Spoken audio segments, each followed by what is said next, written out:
Bismillahirrahmanirrahim. Laqad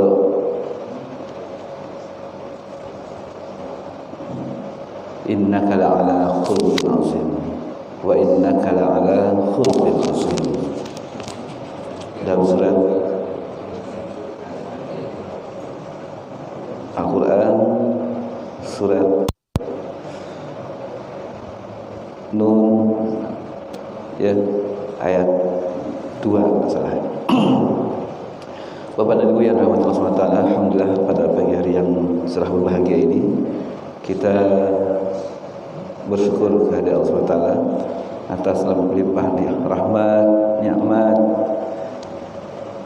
hidayah, ukhuwah yang Allah berikan kepada kita, sehingga kita bisa menikmati hari-hari ini dalam keadaan sehat walafiat, dalam keadaan senang, tenang, bahagia. Insyaallah tiada kebahagiaan yang kita nikmati kecuali kita bisa menjalani kehidupan ini dalam bimbingan dan perlindungan Allah SWT. Alangkah malangnya kita, alangkah menderitanya kita ketika hari-hari kita, kehidupan kita tidak dapat bimbingan dan arahan Allah SWT. Pernah doa diajarkan oleh ulama, Allahumma wafiqna lima tuhibbuhu wa tarda. Allahumma wafiqna lima tuhibbuhu wa tarda. Ya Allah, arahkan kami, bimbinglah kami kepada apa-apa yang Kau cintai dan pada apa-apa yang Kau ridhoi. Tak ada harapan kita kecuali kehidupan kita, keseharian kita, tarikan nafas kita, gerak-gerik tubuh kita, kecuali dalam bimbingan dan arahan Allah SWT terhadap apa yang diridhoinya, terhadap apa yang dicintainya. Alangkah malangnya kita, kehidupan kita, keseharian kita ternyata jauh dari bimbingan dan arahan Allah, ternyata jauh dari cinta dan ridha Allah SWT.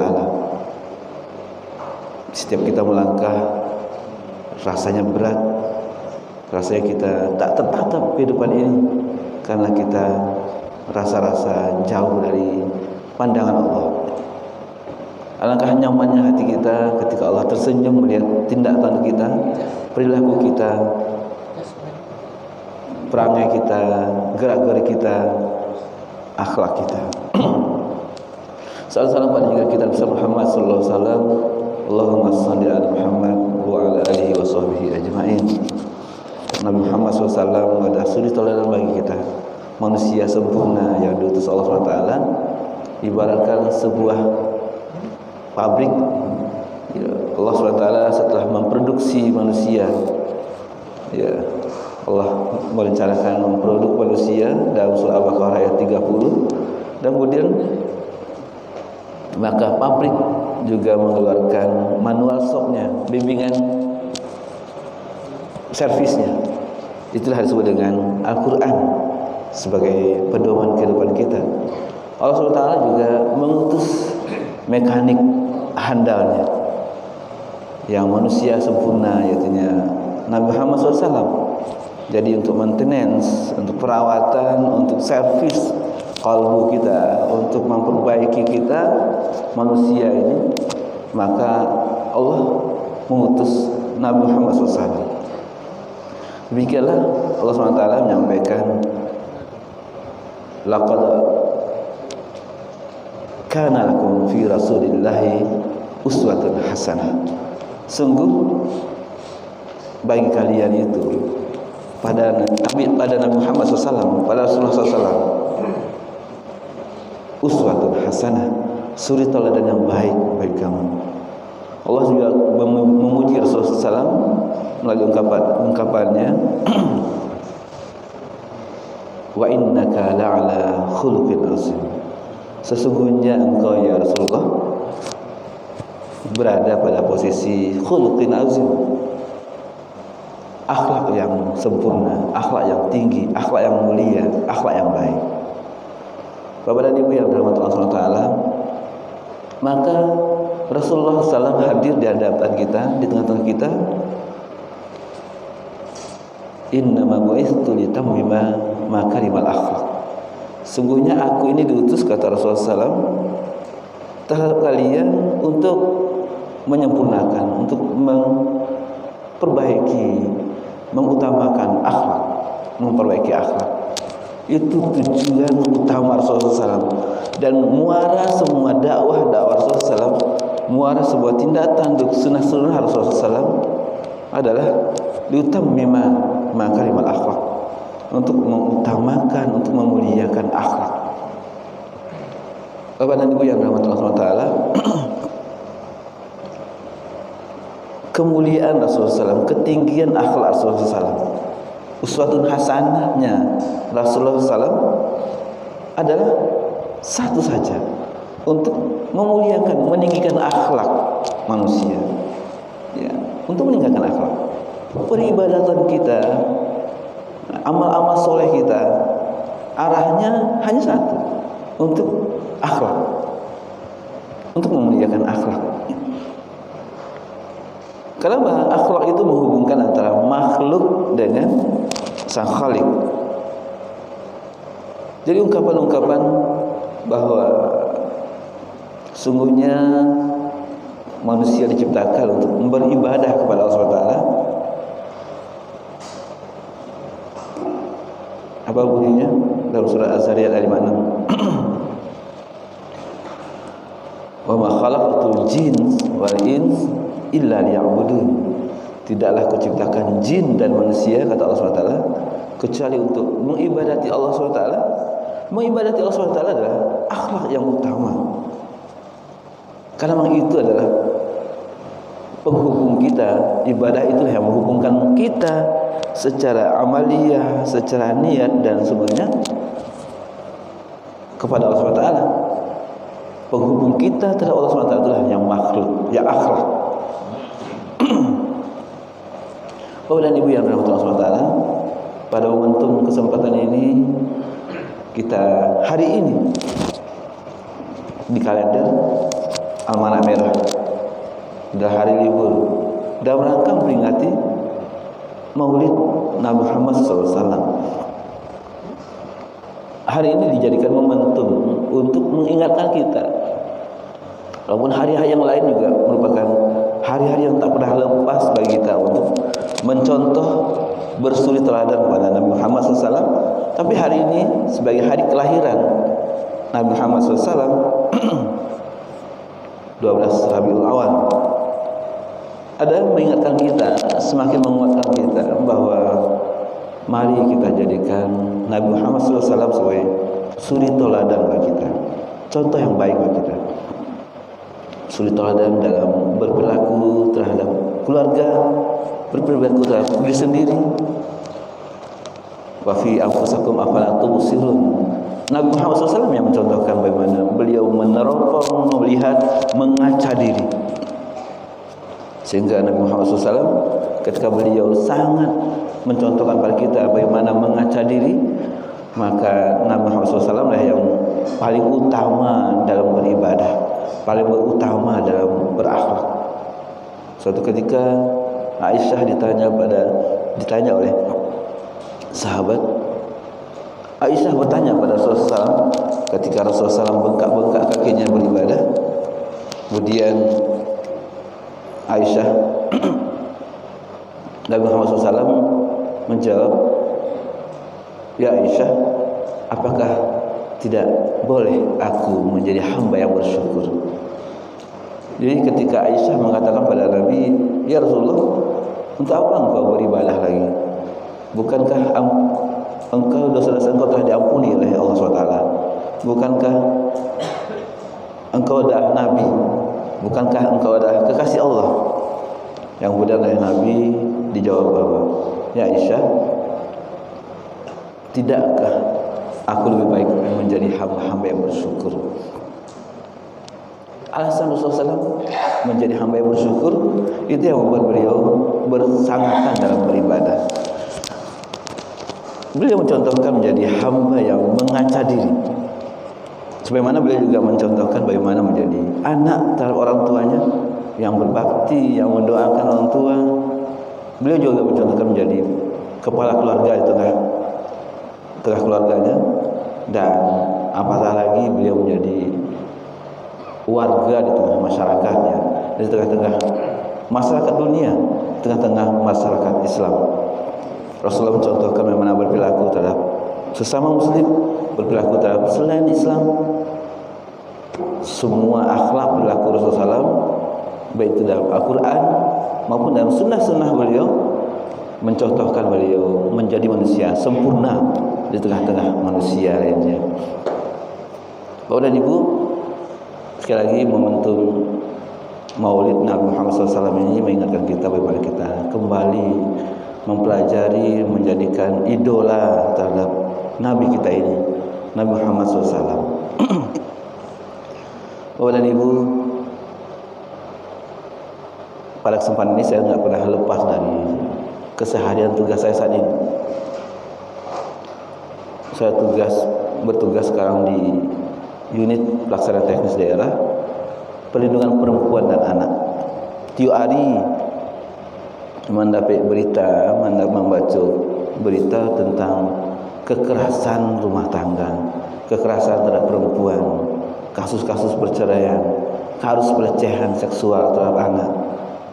Dan kejadian-kejadian itu banyak tidak masuk akal, karena tidak bisa kita terima. Bagaimana akhlak, sering anak kita jadi korban perlakuan yang tidak baik dari orang-orang terdekatnya, apalagi dari orang-orang yang juga tidak terdekatnya.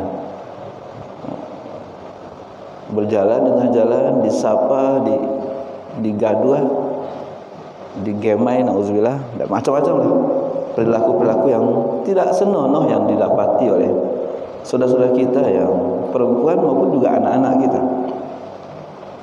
Dari hari ke hari, maaf, nauzubillah, kita dapati ada kehamilan yang tidak diinginkan namanya. Ada kehamilan di luar nikah, yang kemudian membuat semua orang yang menyaksikannya atau mendengarnya menjadi serba tidak tepat dalam perilaku. Aduh, anak umur 13 tahun di Karajuan, dia orang berumur 19 tahun hamilnya lah diketahui 3 balik minggu sampai balik minggu. Ada ibunya yang karena malu katanya hampir-hampir bunuh diri, nauzubillah, karena malunya. Dia malu setelah kejadian anaknya begitu. Tapi apakah dia telah berbuat mencegah agar anaknya tidak mengalami hal itu? Ada di antara orang yang menemui, yang mendapati kondisi ini mengatakan bahwa kalau awak satu tu kejadian tu kemungkinan karena suku sama suku. Kejadian tu karena memang si anak bebas berkentayan, tak tahu batasan-batasan waktu nyoba gaul, tak tahu kamu nyobai, tak ada lagi kontrol orang tua. Alhamdulillah terjadi. Nah, kini gue nyasa-nyasa mau digugurkan segala macam. Bapak dan Ibu, kita bicara tentang perilaku, akhlak itu sering terjadinya ketika telah terjadi yang buruk-buruk, yang tidak kita inginkan. Sering kita lalai dalam melakukan pencegahan, dalam melakukan pembinaan terhadap generasi kita. Nah, dalam hal itu adalah pembinaan yang dimaksud mestinya kita berpedoman kepada bagaimana Rasulullah SAW membina generasinya, bagaimana Rasulullah SAW mengutamakan akhlak manusia, bagaimana Rasulullah SAW membina moral, membina etika, adab manusia. Karena awak dapat pedoman pada cara Nabi dalam membina akhlak, awak sering menjadi pedoman justru pada ajaran-ajaran lain. Awak yakin dengan ajaran-ajaran barat, yakin dengan ajaran-ajaran kecil adik aku lah batu mana.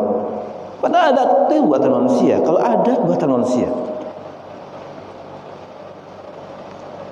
Apalagi etika, moral, teori moral itu teori manusia. Tapi kalau teori akhlak itu adalah bersumber dari nilai Sang Khalik. Karena akhlak itu penghubung antara makhluk terhadap Khaliknya. Kalau teori-teori manusia yang berlaku, ada juga guru yang majan di sekolah-sekolah yang ngajar masuk, weh, sawananya untuk awak menghargai awak semawa, pacaran itu biasa saja. Asa jangan. Ada guru yang mengajar itu, ndak ada. Asa jangan itu senyo, asa jangan yang itu tuh. Itu kata-kata yang menjadi sebenarnya dia menjadi bisa terhadap generasi anak-anak kita. Ada juga orang tua yang mengundang anak-anak teman anaknya datang ke rumahnya yang berlawan jenis. Nah, anak-anak kalau selagi di siko dapat ada. Tapi sekali-sekali payah keluar, mengizinkan, tapi sebelum jam sekian pulang ya. Baalu tuh kalau anak-anak ada nak bagawa lawan jenisnya, rasanya bantu alu tuh. Mereka menjadi orang-orang yang kaku semacam lah. Asal-asalnya yang menghalalkan mereka pergi bergaul berlain jenis itu di dalam baik itu dalam pengawasan katanya dalam pengawasan, wah di dalamnya, di luar. Tapi Bapak dan Ibu, ungkapan bahwa takribu zina itu dipahami oleh para ulama, para ustaz, para ulama menerangkan bahwa yang dilarang itu langkah-langkah mendekati zina. Innahu kana fahisyah. Sungguhnya dialah jalan yang buruk. Wa sa'a sabila. Dia adalah dosa. Fahisyah itu dosa, perbuatan tercela. Wa sa'a sabila, dan dia adalah jalan yang jelek, jalan yang tidak diridhoi, jalan yang tak betul. Dia awak di palapeh cara-cara yang membuatnya. Justru zina tu banyak tak nampak dia awak. Zina tu tak awak ketahui dah pada ibu. Di muka awak tu nyoba untuk anak manis saja, untuk anak-anak elok-elok saja. Macam-macam panggilannya. Tapi di belakang awak, di luar awak, nyu lakukan apa yang tak pernah terbayang dah awak. Dan itu yang mengakibatkan terjadilah kerusakan akhlak itu. Yang Bapak dan Ibu, ketika terjadi yang zina itu, terjadilah dosa-dosa berikutnya. Jadi dosa, ada yang menggugurkan pembunuhan. Terjadi dosa yang menghalalkan pernikahan dalam kondisi dia hamil untuk menutup malu. Bapak dan Ibu, ini adalah merusak generasi-generasi mendatang. Kalau banyak terlahir anak-anak yang dari hubungan di luar nikah, Allah panuh nagari di anak-anak yang bodi itu tu. Kasih apa doan? Pernikahan anak-anak tak berdasarkan oleh orang tuanya yang menikahkannya wali hakim.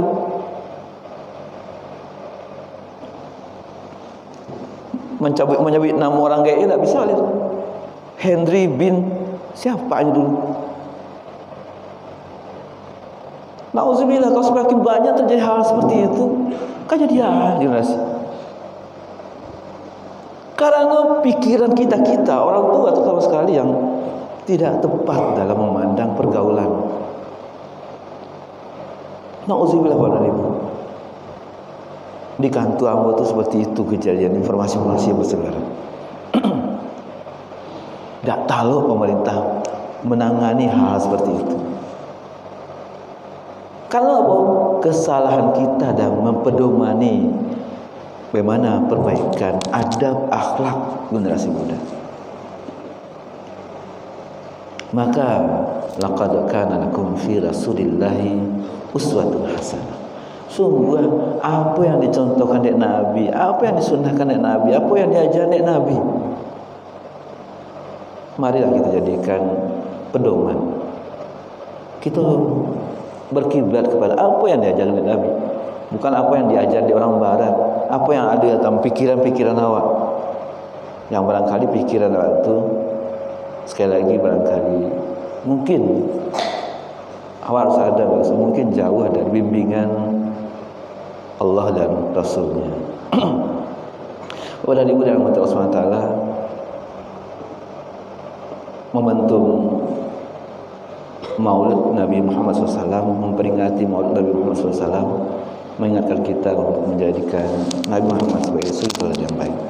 Mudah-mudahan Allah masih membimbing kita, membina kita, mengarahkan kita, mengarahkan anak keluarga kita, mengarahkan masyarakat kita pada bimbingan yang dicontohkan oleh Rasulullah SAW. Mari kita bersama-sama membaca salawat pada Rasulullah SAW sebanyak masing-masing 3 kali. Allahumma sholli ala Muhammad wa ala Muhammad.